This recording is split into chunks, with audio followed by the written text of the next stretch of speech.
Hey, Liege Games here. So, what do we got on the horizon next week? A few more games than the past week, and that's okay. Last week was a little bit sparse. I've got a couple reviews probably coming out this upcoming week, as well as another interesting ramble slash rant, because there have been a couple topics that have caught my eye, and if you're wondering, yes, I saw them. Yes, I will be talking about them. You can tell me what you think they are, though, in the comment section down below if you want, but apart from that, subscribe if you want. Thanks for watching in the first place. Let's go.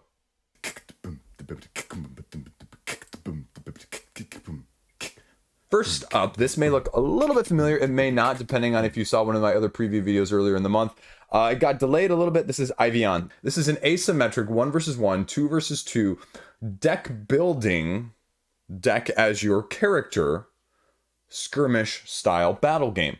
And they have done two previous iterations of this, the most recent being a Kickstarter campaign. And they did 3 separate expansions that you could order from that campaign. So if you take a look at this, we had the Hound and the Hare. Then there was also the Knight and the Lady.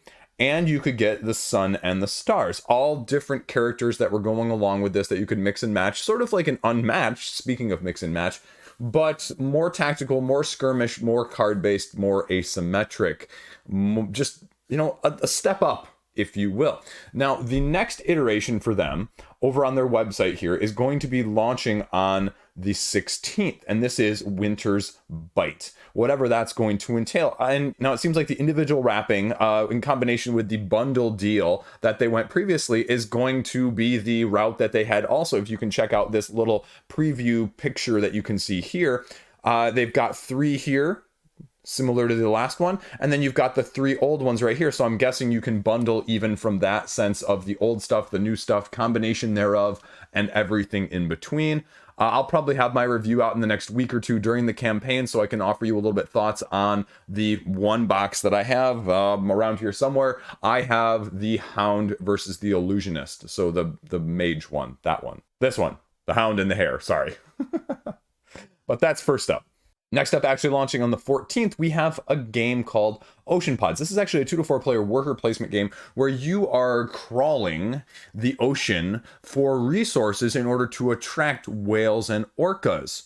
And you are giving those resources up in order to attract them to score victory points. But every round there are going to be events that are going to take place. There are also going to be trawlers, fishing vessels that are going to get in your way in the worker placement spots that you're trying to go through. So you're going to have to be strategic and tactical in how you maneuver around them. They say there's actually going to be a semi-cooperative element to it as well. That's going to be, you have to clean all the plastic out of the ocean, or enough of it, so that you just don't overload it and lose from that aspect. So how do you feel about a semi-co-op aspect in a, not deck builder, not engine builder, but a worker placement game? It's different. Okay, we'll see where it goes. Animal-themed games have done very well on crowdfunding, so we'll see if this one stays with the trends. Next up, we have Nanolith, a cyberpunk RPG-esque board game. As the name suggests, with RPG, there's going to be a heavy storytelling element in this 1 to 4 player game, which is more dungeon crawl, with 4 main characters that you see here that have nanotechnology. The harder you push your character to their limits, you have the potential to overload them, but you also have the potential to activate special one-time abilities that you might be able to take advantage of. But the more times you do that, the more dangerous it becomes. This is going to be a very dice-driven game with the different activation dice. I think they say 5 different activation dice that you're going to be utilizing on your turn. And so the question is, as they say in the description on Board Game Geek, you can mitigate, but mitigate to what sense and to what degree, combination with the character limitations. Storybook encounters, so maybe a little bit of a campaign and a, you know, scenario-based situation that you can do. Just the big question is, not only apart from the theme, what else are you going to offer me in terms of gameplay that's going to be different? Now, the aesthetic seems very nice. It seems like they're also going with more of the bindered approach in terms of the board, which is good to see, because I personally think that is a tremendous improvement over things like cardboard individual squares that you're mixing and matching. Say what you will. It looks like to be also a combination, if this is representative of what they're going to be presenting on the crowdfunding page, of the standees as well as miniatures, I'm assuming, for the main characters. expect it to be token heavy. Here's an example of the dice that you're going to be doing. I would assume the stress meter down here is going to be representative of that stress that I mentioned of overloading your character. And we'll just kind of see, again, how narrative driven is it? And do you want something more narrative driven? Another campaign game. Another campaign game. And what is the price point going to be when this one launches on the 15th? Now, this is a BYOP next up, the Little Flower Shop, the remake of it as a 1 to 2 player dueling version. A BYOP meaning bring your own pencil, if you will. You're going to be from Dr. Finn's games playing, collecting flower pots, knickknacks, and everything in between in order to outduel your opponent in case you ever wanted to duel via flower paraphernalia. Fill your shops, make matches, set collection-esque.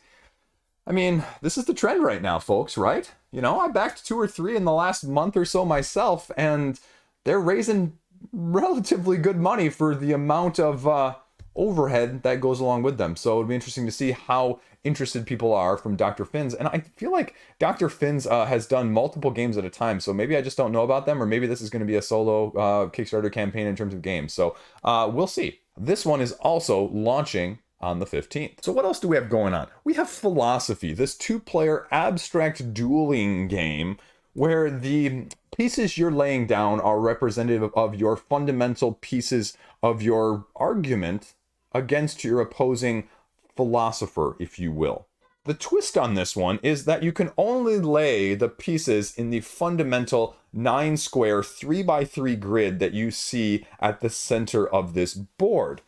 So you're going, okay, well, what happens? But you're going to have tiles, as you can see here, as you lay them down with directions and arrows, they're going to manipulate other tiles that are down there, potentially well outside of that 3x3 grid. So the game actually ends when you have basically a tic-tac-toe situation, but the comboing and chaining of the movement of these tiles is going to be key in how you can manipulate your board to prevent your opponent from doing so while setting yourself up for future success. This one is also launching on the 15th. It's going to be interesting to see. I don't get a good sense of it yet because I'm a big abstract person. I'm going to have my eyes on this one. And if you are like me, check that one out when it goes live. So next up, we have Trailblazers, which I believe is launching on the 16th if the date hasn't changed from previously, or maybe I'm just imagining it. But I did a review of it earlier, a couple weeks ago. And this is a route building, puzzle-esque tile laying, kind of in a card way, driven game with solo mode, as well as several different competitive modes. This is probably one of the thinkiest card/tile layers I have played in a while.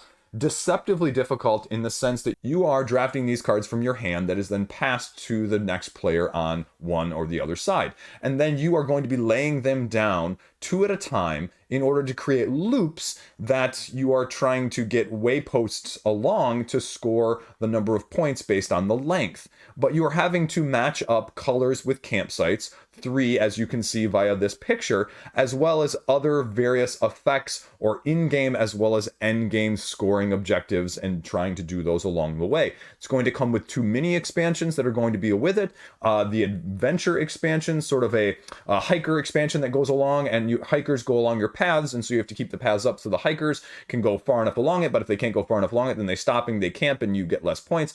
Or the animal expansion, which is where you're trying to get many unique animals along your paths that you're completing in the first place. Production is high. Bitewing is doing a solid job on this one. If you are looking for something a little bit harder spatially with the sense of card/tile laying, I highly recommend you check this one out. No doubt that this is going to be a very solid game. It's just whether or not it's going to be, something that you are actually akin with, because this is probably something that's going to be a step or 2 up from other games you've played, like, King Domino or those sorts of things, or even 9-Minute Kingdoms above me. We played these games back to back, 9-Minute Kingdoms and then Trailblazers.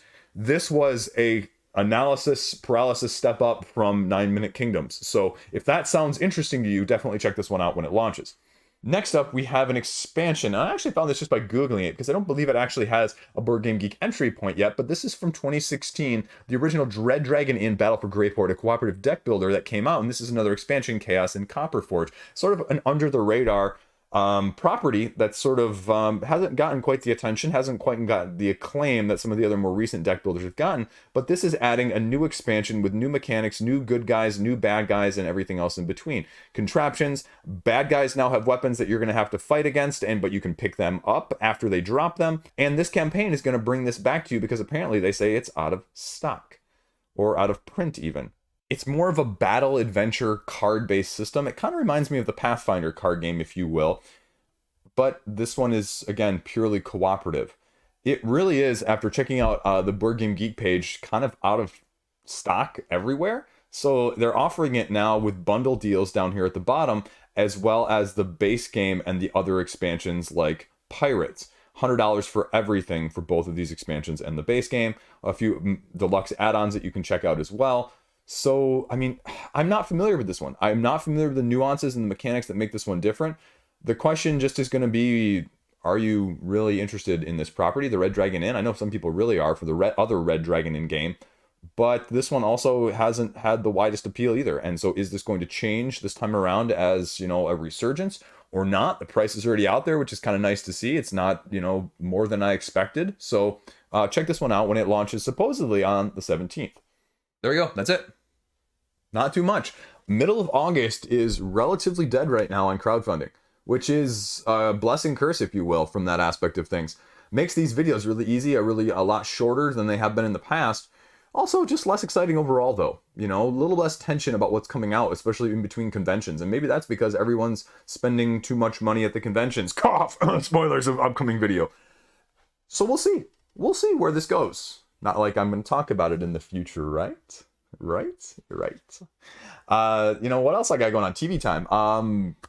2 K-dramas that I would highly recommend checking out. Mouse and Flower of Evil.